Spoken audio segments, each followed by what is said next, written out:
going to talk about 5 things you can start right now. Number 1, let go of the timeline. Stop focusing on that future date, event, thing of by Memorial Day, I'm going to have my bikini body. I want to be down 30 pounds. Sure, you might get down 30 pounds by Memorial Day, but future you can't sustain the behaviors that it took to get those 30 pounds off by Memorial Day. Memorial Day will come and go. You will buy the new swimsuit. You will feel really good. And by July, you've crept back up. And you're like, I said I wasn't going to do this. But it's because you built in a system that worked in the short term but couldn't be sustained in the long term. So let go of the timeline. Number 2, start small. One small change. You've got to be willing to be patient, and you cannot overwhelm your nervous system with doing too much all at once. You will crash and burn, and you will burn out. Build trust with yourself, one small change at a time, and make it realistic. So it might be you're going to give up Diet Coke. Start there. Get really good at not drinking Diet Coke. The next small change, maybe you eat twice a day and you intermittent fast and you don't worry about what you're going to eat. You just know you're not going to snack anymore and you're not going to eat breakfast. You're going to eat during these 2 time periods and that's it. But start small. Number 3, let go of everything you've been told. Diet culture is big business. They want your money.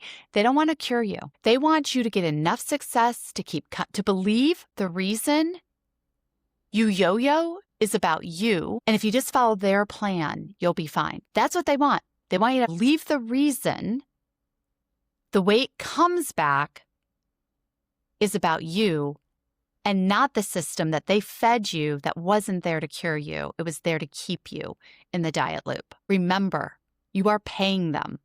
This is not nonprofit. They're going to give you enough to keep you in the loop. It's bad business if they don't. Okay, number 4, stop telling everyone what you're doing. This was huge for me, huge. Once I just kept this to myself, I stopped being so hyper aware of what everybody else was doing around me and worrying that they were judging me every time I put a piece of food or took a drink of something. For me to be able to do this by my rules, my way, outside of the shoulds that had been programmed into me, I had to be able to have the freedom to follow my own inner guidance system without feeling judged for that.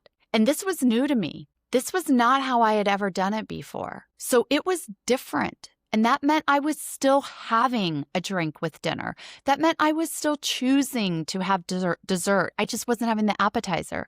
But nobody around me knew I had foregone the appetizer as a strategic move. They didn't know that. So they're judging me for the dessert. They're not realizing, but by doing that, I'm still down calories from what I would normally eat. And if I'm still down calories from what I would normally eat, I can't help but lose weight. But I'm doing it my way, which is counterintuitive to the way we've been taught to do it. Nobody's making money off of me doing it this way.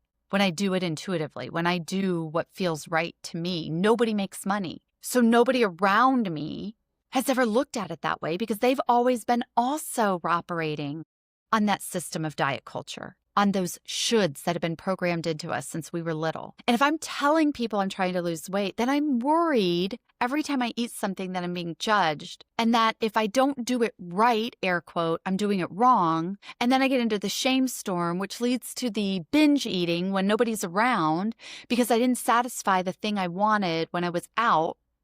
And now I can't stop thinking about it. So now once everybody's gone to bed or nobody's around, I'm going to go eat that thing just to get it off my mind. And I just stay in this loop, this never-ending loop. So just keep it to yourself, at least until you've got enough proof that the way you're doing it is working. Let people figure it out on their own. And number 5, let yourself off the hook if you make a choice that doesn't feel aligned with the goal you have set. 80-20 rule. You cannot look at this like a sprint. And in every marathon, that runner hits a point that they stumble. Nobody is perfect all of the time. No one. I wasn't. No one is. Those coaches at Weight Watchers, they're not perfect. Who the heck knows? They're standing up there doing their talk and then maybe running through McDonald's. And who cares? That's their journey. Ours is not to judge that. Stop judging yourself. Just go, okay, that was the 20%. It's what I do 80% of the time that's going to lead to lasting to success. So if 20% of the time I make a different choice, that's okay. Every time I go on vacation, I let go of all the rules. So it feels wrong because that's what diet culture has told you. That's what conditioning has told you. But even if I gained weight, and I have a few of the vacations, put on a pound or two and come back, I trusted myself to take it off because how could I not? I had made an exception to my rule. It was the 20%. I was coming home and leaning into 80%. And sometimes that 80% is 90 and the other is 10. And sometimes the 10 is 50 and the other is 50. You know, it's an average. So let yourself off the hook and don't let it derail you.